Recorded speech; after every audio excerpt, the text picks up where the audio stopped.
अगले दिन सुबह टेन्यू जंगशान के लिए नाश्ता बनाता है। जंगशान बोलती है, क्या तुम्हें अपनी फैमिली की याद आ रही है? तो वो बोलता है कि जहाँ तुम हो वही मेरी फैमिली है। दोनों फैसला करते हैं कि क्रिसमस के बाद हम घर वापस चले जाएंगे।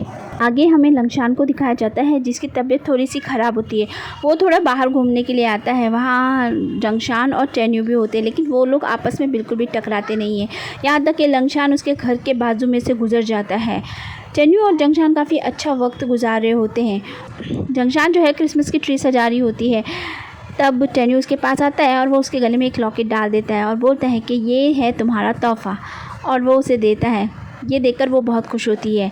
वो बूढ़ा आदमी और उसकी पोती जो है लंगशान का बहुत ध्यान रख रहे होते हैं, क्योंकि वही उनके मकान का मालिक होता है। वो छोटी बच्ची उसे एप्पल देती है और जंगशान की कही हुई बात थी उसे बोलती है। ये सुनकर वो चौंक जाता है। वो उसे एप्पल ले लेता है। आगे लंगशान जो है वहाँ से जा रहा होता है और उसी रास्ते से जंगशान भी गुजरती है। उसे लगता है कि कोई है। वो पलट कर देखती है लेकिन कोई दिखाई नहीं देता है। वो अंदर जाती है तो वो काफ़ी सारे एप्पल लेकर आई होती है। टेन्यू बोलता है कि इतने सारे एप्पल किसके लिए लाई हो? तो वो बोलती है छोटी बच्ची के लाई हूँ। वो बोलती है कि उसके ओनर को बहुत पसंद है। तो टेन्यू कहता है कि हाँ, मैंने तो देखा ही नहीं, उसका ओनर था कौन? अब दोनों फिर से हंसी मजाक करते हैं। टेन्यू और जंगशान अपना सामान लेकर बाहर आ जाते हैं। टेन्यू जो होता है ताला लगा देता है और वो चाबी जंगशान के गले में डाल देता है और बोलता है कि आज ये मकान तुम्हारा है और हम यहाँ आते रहेंगे। ये कहकर दोनों वहाँ से रवाना हो जाते हैं। वो लोग दोनों पहुँच जाते हैं घर। घर पहुँचने के बाद पता चलता है कि दादाजी तो वहाँ पर है ही नहीं। टेनेंट बोलता है कि वो ऐसे ही हैं, तो आप लोगों को तो यहाँ बुलाया और खुद चले गए काम से। आगे टेन्यू बोलता है कि ठीक है, कोई बात नहीं, मैं थोड़ा जिंजर को लेके ऑफिस वगैरह घूम आता हूँ। सीन यहीं पे कट हो जाता है। अगले सीन में हमें जंगशान दिखाई जाती है जो कि अपने दोस्तों का इंतज़ार कर रही होती है। बाबा और शाऊ वहाँ पर आ जाते हैं। शाऊ काफ़ी हंसी मजाक करते हैं। तभी शाऊ को फ़ोन आ जाता है और वो बाहर चला जाता है। बाबा कहती है कि उसकी वाइफ प्रेग्नेंट है, इसलिए वो उसका बहुत ज़्यादा ख्याल रखता है। ये सुनकर जंगशान को काफ़ी अच्छा महसूस होता है। जिन लियान भी वहाँ पर आ जाती है। बाबा जो है जंगशान को काफ़ी छेड़ रही होती है। तभी बातों ही बातों में वो टेन्यू के बारे में बोलने लग जाती है और वो काफ़ी बुरा भला बोलने लग जाती है उसको कि टेन्यू इतना अच्छा है और टेन्यू इतना बुरा है। जिनलियान को बिल्कुल भी अच्छा नहीं लग रहा होता है, इसलिए वो कहती है कि जब तुम उस इंसान के बारे में नहीं जानती तो उसके बारे में मत बोलो। जंगशान जो है बाबा को सारी बातें बता देती है और बाबा भी समझ जाती है इस बात को। आगे सीन हमें दिखाते हैं कि जिनलियान को दिखाया जाता है जो कि अंकल जो से मिलने के लिए आई हुई होती है। वो उनसे टेनेंट के बारे में सारी बातें पूछती है। वो भी उसे सारी बातें बता देते हैं। वो वहाँ पर काफ़ी देर तक बैठी हुई टेनेंट के बारे में ही सोच रही होती है। सीन यहीं पे कट हो जाता है। टेन्यू ऑफिस जाता है तो वहाँ पर शीन अपना इस्तीफ़ा लेकर आई हुई होती है। वो उसे देखकर बहुत खुश होती है और वो अपना इस्तीफ़ा उसे दिखा देती है। वो बोलता है कि इतनी अच्छी पार्टनर मुझे अब कभी नहीं मिलेगी। वो भी बहुत खुश नज़र आ रही होती है। वो पूछता है कि अब क्या करोगी? तो वो बोलती है कि अब मैं थोड़ा घूमना चाहती हूँ, थोड़ा सा फिरना चाहती हूँ। और दोनों खुशी खुशी अलविदा कहते हैं एक दूसरे को। आगे हमें दिखाते हैं कि जो अपने मकान मालिक को बोल रही होती है कि मुझे मत निकालिए। वो बोलती है कि 4 महीने से तुमने किराया नहीं दिया, मेरी भी ज़रूरतें होती हैं, मुझे भी पैसे की बहुत ज़रूरत पड़ती है, तो तुम अब ये घर खाली कर दो। शाओजू बोलती है कि 3 दिन का वक्त दे दीजिए। वो कहती है कि 4 महीने में नहीं चुका पाई तो 3 दिन में क्या चुकाओगी? और वो उसे ये सब बातें बोल रही होती तभी शाओबू वहाँ पर आ जाता है। वो कहता है कि क्या हुआ, तो वो उसे बता देती है। ये सुनकर बेचारा कुछ बोल रहा नहीं होता है। मकान मालकिन 3 दिन का वक्त देकर वहाँ से चली जाती है। शाओजू जो है बहुत ही ज़्यादा टेंशन में लग रही होती है। शाओबू बोलता है कि मेरे साथ चलकर क्यों नहीं रहती, मैं तुम्हारा अच्छे से ख्याल रखूँगा। तो वो कहती है कि मुझ पर तरस खाने की ज़रूरत नहीं है, मैं कर लूँगी जो मुझे करना है, और वैसे भी तुम्हें मेरी फ़िक्र करने की कोई ज़रूरत नहीं है। ये कहकर वो उसे धक्का मारती है। शाओबू बोलता है कि मैं तुम्हारी फ़िक्र क्यों ना करूं, मैं तुम्हें बहुत चाहता हूं और मैं तुम्हें अब इस तरह नहीं देख सकता। उसे बोलती है कि लंगशान को सब कुछ मालूम था, मगर उसने तब तो तुम्हें नहीं बताया जब मुझे तुम्हारी सबसे ज़्यादा ज़रूरत थी। ये सारी बातें सुनकर शाओबू जो है वो सीधा लंगशान से मिलने के लिए पहुँच जाता है। वो उसकी गाड़ी को रोक लेता है। और उसे बाहर निकलने के लिए बोलता है। लंगशान जब बाहर आता है तो वो उसे एक गुस्सा लगा देता है और बोलता है कि तुम जानते हो ना कि मैं उसे पागलों की तरह ढूंढ रहा था, जब तुम्हें पता था कि वो कहाँ थी तो तुमने मुझे बताया क्यों नहीं? लंगशान बोलता है कि भाई मुझे तेरी फ़िक्र थी, मैं तेरे बारे में सोच रहा था, तो मैं तुझे कैसे बताता। ये सुनकर शाओबू बोलता है कि आज के बाद मुझे भाई बोलने की ज़रूरत नहीं है, आज से हम दोनों भाई नहीं हैं, समझ गए ना? ये कहकर वो वहाँ से चला जाता है। लंगशान उसे कुछ नहीं बोलता है। आगे शाओबू जो घर पहुंचता है तो वहाँ पे शाओजू पहले से सो रही होती है। वो उसके बाजू में कुर्सी लगा के बैठ जाता है और बस उसे ही देख रहा होता है। सुबह उसकी नींद लग जाती है। शाओजू उठकर जैकेट उसे उड़ाती है तो उसकी नींद टूट जाती है। तो शाओजू जाने लग जाती है। वो बोलता है कहाँ जा रही हो? वो कहती है इस जगह के अलावा मेरे पास जाने के लिए कोई जगह नहीं थी, इसलिए मैं यहीं पर आ गई। और वो फिर से जाने लगती है। तो वो पूछता है कहाँ जा रही हो? तो कहती है कि मैं पैसे कमाने जा रही हूँ। ये कहकर वो वहाँ से चली जाती है। सीन यहीं पे कट हो जाता है। सारे लोग बैठकर खाना खा रहे होते हैं। टेनेंट बोलता है कि लंगशान आ रहा है और वो ये भी बता देता है कि शाओबू का उसके साथ झगड़ा हो गया है। आगे हमें दिखाते हैं कि लंगशान जो है गाड़ी में होता है। तो अंकल चैन बोलते हैं कि तुम उसे बता क्यों नहीं देते कि जो हुआ है। लंगशान कहता है कि मैं ऐसा कुछ नहीं करना चाहता। वो अंकल चैन से बोलता है कि क्या आप मेरे लिए इतना करेंगे कि उसके ऊपर नज़र रखेंगे ताकि वो किसी मुसीबत में ना पड़े। अंकल चैन उससे वादा करते हैं कि हाँ मैं ज़रूर देखूँगा। सीन यहीं पे कट हो जाते हैं। आगे लंगशान जो है घर पहुंच जाता है। तो जंगशान उससे कहती है कि भाई तुम उसे सच्चाई क्यों नहीं बता देते, कब तक छुपा के रखोगे? तो लंगशान बोलता है कि अगर मैं उससे कुछ भी बोलता हूँ तो वो मेरी बात का यकीन तो करने वाला नहीं है। जब तक कि उसे खुद यकीन ना हो जाए वो किसी की नहीं मानने वाला। तुम तो जानती हो ना उसको। जंगशान कहती है हाँ बिल्कुल ये तो बात ठीक है। तो लंगशान बोलता है उसे खुद ही जानने दो। सीन यहीं पे कट हो जाता है। अंकल जो होते हैं टेनेंट को बताते हैं कि जिनिया तुम्हारे बारे में पूछ रही थी और वो उसे सारी बात बता देते हैं। ये सुनकर टेनेंट सोच में पड़ जाता है कि आखिर उसे मेरे बारे में जानकारी क्यों चाहिए, और वो फिर अपने ख्यालों में खो जाता है। आगे हमें शाओबू को दिखाते हैं जिसको फ़ोन आता है उन लोगों का जो शाओजू में पैसे मांग रहे होते हैं। वो लोग बोलते हैं कि तुमने वादा किया था पैसे जल्दी दोगे लेकिन बहुत ज़्यादा लेट हो गया है। तो वो बोलता है कि मैं जल्द से जल्द आपके पैसे दे दूँगा, आप फ़िक्र मत करो। वो लोग मान जाते हैं। फिर वो कई लोगों को फ़ोन लगाता है अपनी नौकरी के लिए लेकिन कोई भी उसे काम नहीं देता है। सीन यहीं पे कट हो जाता है। आगे हमें टेन्यू को दिखाते हैं जो जिंजर के साथ में होता है। कंपनी के बारे में सारी जानकारी ले रहा होता है और उसे पता चलता है कि टेनेंट ने बहुत अच्छा काम किया है और लंगशान ने भी उसकी काफ़ी हेल्प करी है। ये सब देखकर टेन्यू को बहुत अच्छा लग रहा होता है। जिंजर कहता है कि आपको अभी नहीं ज्वाइन करना चाहिए, आपको थोड़ा और घूम लेना चाहिए। सीन यहीं पे कट हो जाता है। आगे हमें शाओजू को दिखाया जाता है जो घर पर आती है। शाओबू वहाँ पर नहीं होता है इसलिए वो उसे कॉल करके पूछती है कि तुम क्या कर रहे हो। तो वो बोलता है कि मैं काम पर हूँ। तो वो बोलती है तुम्हें नौकरी मिल गई क्या? तो वो कहता है हाँ मुझे नौकरी मिल गई है और इसलिए मुझे देर हो जाएगी आने में, तो तुम फिक्र मत करना वहाँ पर। और वो फ़ोन कट कर देता है। बाबा वहीं पर होती है। वो बोलती है कि तुम उसे झूठ क्यों बोल रहे हो, तुम्हें नौकरी कहाँ मिली है? तो वो कहता है ये भी तो काम ही है ना, पेंटिंग करना भी तो काम ही होता है और कोई ना कोई तो ये करेगा ना, तो मैं भी कर सकता हूँ। वो बोलती है इसमें बहुत ही ज़्यादा रिस्क है, तुम समझो बात को, इतनी ऊंचाई पे जाकर पेंटिंग करना मजाक तो नहीं होता है ना। तो वो उसकी बात को नहीं मानता है और बोलता है कि देखो मैं तुमसे कह रहा हूँ तुम है ना किसी को नहीं बताओगी। तो वो बोलती है ठीक है मैं प्रॉमिस करती हूँ नहीं बताऊँगी। आगे हमें दिखाते हैं कि शाओबू जो है जंगशान से मिलने के लिए जाता है और उसे खुश देखकर बहुत खुश होता है और कहता है कि तुम अपनी ज़िंदगी में क्या कर रही हो। वो कहती है मैं बहुत ज़्यादा खुश हूँ और मैं अच्छी हूँ और मैं अब ऑनलाइन फूलों का बिज़नेस करती हूँ। तो वो बोलता है अच्छा ये तो बहुत अच्छी बात है और वो उसके बारे में पूछती है। शाओबू जो है अपने बारे में उसे कुछ भी नहीं बताता है, बस उसे झूठी बोल देता है कि मैं खुश हूँ और मुझे नौकरी भी मिली हुई है और मैं सही हूँ। ऐसे करके वो बात को टाल देता है और उसके सामने मुस्कुरा रहा होता है तो उसे पता भी नहीं चलता है। आगे हमें दिखाते हैं कि लंगशान जो है दादाजी से मिलने आया होता है और वो वहाँ से जा रहा होता है। तभी टेन्यू उसको रास्ते में मिल जाता है। टेन्यू उसे बोलता है कि न्यू ईयर की पार्टी में तुम भी शामिल होना, लेकिन लंगशान बोलता है कि नहीं मुझे कुछ काम है इसलिए मुझे जाना पड़ेगा और वो वहाँ से चला जाता है। आगे हमें दिखाते हैं कि टेन्यू रात में कुछ देख रहा होता है और काफ़ी देर से वो आ रहा नहीं होता है सोने के लिए। जंगशान जो है उसके पास जाती है और उसको बोलती है कि क्या बात है। तो वो बोलता है क्या ये डिज़ाइन तुमने बनाए हैं? तो वो बोलती है हाँ मैंने ही बनाए हैं। और वो बताती है कि मेरा एक क्लाइंट है जो बहुत सालों बाद अपने प्यार से मिला है क्योंकि उन लोगों ने लॉन्ग डिस्टेंस रिलेशनशिप रखी हुई थी और अब फाइनली वो एक साथ हैं, तो उन्हीं के लिए ये बनाया है। टेन्यू ये देखकर बहुत इंप्रेस होता है और कहता है ये तो बहुत ही अच्छे डिज़ाइंस हैं, मुझे तो तुम पे प्राउड फील हो रहा है। और दोनों बहुत ही हंसी मजाक कर रहे होते हैं। शाओबू जो होता है सुबह काम के लिए निकलता है तो शाओजू उसका टिफ़िन उसको पक दे देती है और उसे अच्छे से काम करने के लिए बोलकर घर से भेज। शाओबू जो है अपने काम पर होता है और बहुत ही ऊंचाई पर बैठा हुआ होता है। वो अपना खाना ख़त्म करता है और उसके बाद जैसे ही वो खड़ा होने वाला होता है उसका बैलेंस बिगड़ जाता है और वो नीचे गिर जाता है।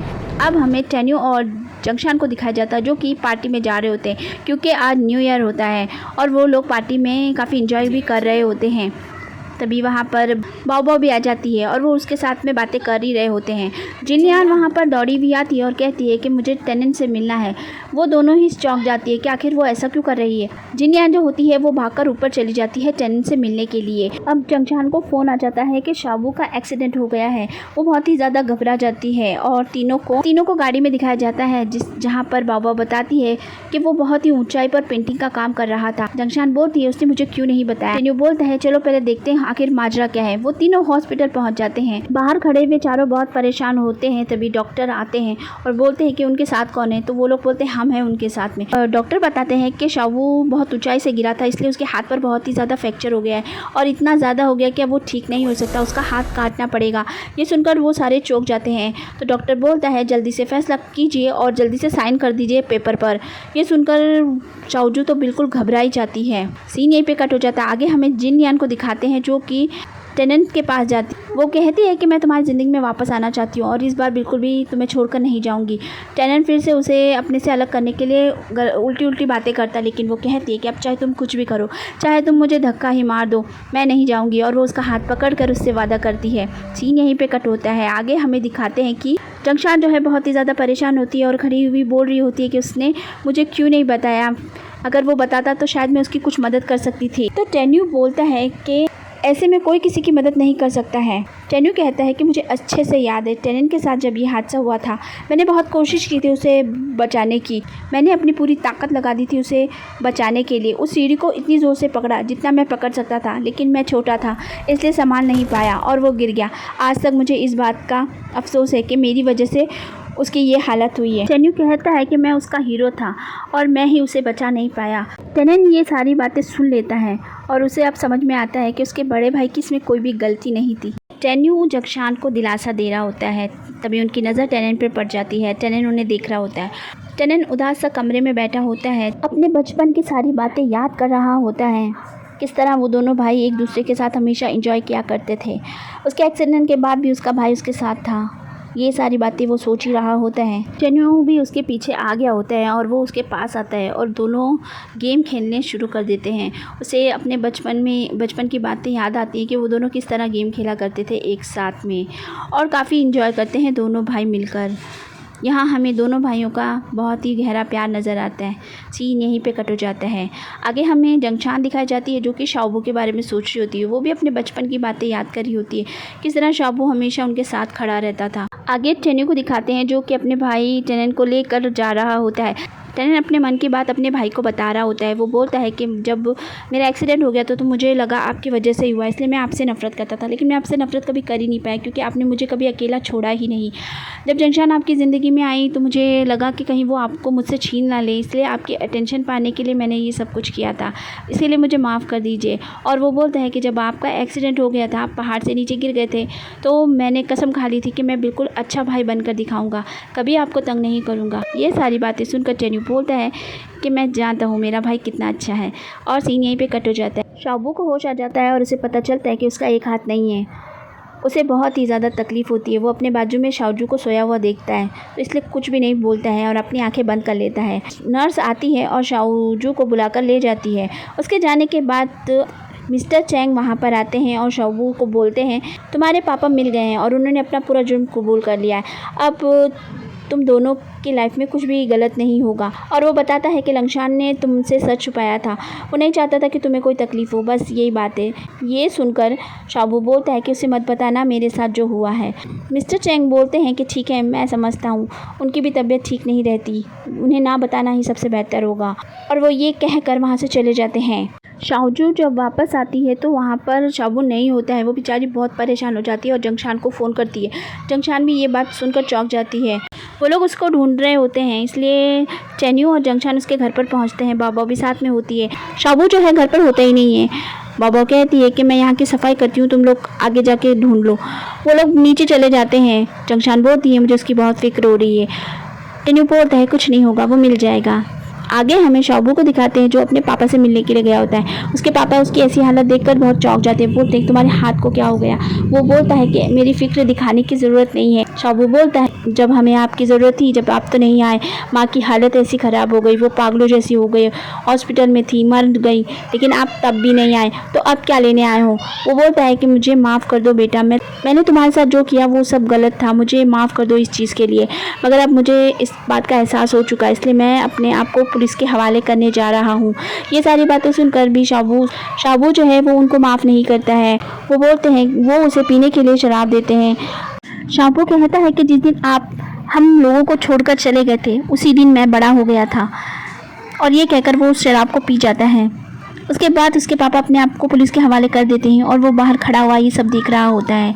सीन यहीं पे कट हो जाता है। अगले सीन में हमें दिखाते हैं कि जिंजर बहुत ही ज़्यादा शराब पी रहा होता है और रो रहा होता है क्योंकि जिनिया ने उसे छोड़ दिया होता है। वो कहता है कि यहाँ दिल में बहुत तेज़ दर्द हो रहा है, मैं उसे इतना चाहता था मगर उसने मुझे छोड़ दिया क्योंकि वो मुझे नहीं चाहती थी। मुझे उसके लिए खुश होना चाहिए लेकिन मुझसे वो नहीं हो पा रहा है, मैं क्या करूँ बताओ। ये सारी बातें उसके बाद वो टेन्यू से बोलता है कि जंगशान और तुम कितने लकी हो। जंगशान को पता है तुम्हारी बीमारी के बारे में, उसके बाद भी उसने तुमसे शादी की, तुम दोनों हमेशा खुश रहो, और वो उन्हें दुआएं देना शुरू कर देता। ये सारी बातें सुनकर टेन्यू चौंक जाता है कि ये सब क्या बोल रहा है ये। वो जाकर टेस्ट वगैरह को चेक करता है तो उसे पता चल जाता है। वो कमरे में आता है, जंगशान सो रही होती है, वो पर्दे हटाता है और उसके पास आता है, उसके करीब जाता है तो वो उठ जाती है। वो उसे कस के गले लगा लेता है और कहता है कि मैं तुम्हें बहुत ही ज़्यादा मिस कर रहा था, बहुत ही ज़्यादा। और फिर उसके बाद में वो उसके लिए एक ब्रेसलेट लाया होता है, वो उसे हाथों में पहना देता है और उसे गले लगाते हुए बोलता है कि तुम कहाँ घूमने जाना चाहती हो, मैं तुम्हें वहाँ लेकर जाऊँगा। तो वो बोलती है कि मुझे कहीं नहीं जाना है, इतना सारा काम है, मुझे इतने सारे ऑर्डर मिले हैं और तुम्हें भी तो बहुत सारा काम है ना, तो हम कहीं नहीं जाएंगे। तो वो बोलता है मैं जानता हूँ तुम पेरिस जाना चाहती हो ना। तो वो बोलती है कि चलो ठीक है मैं समझ गई। फिर वो बोलती है कि अच्छा तो तुम बताओ तुम्हें क्या चाहिए।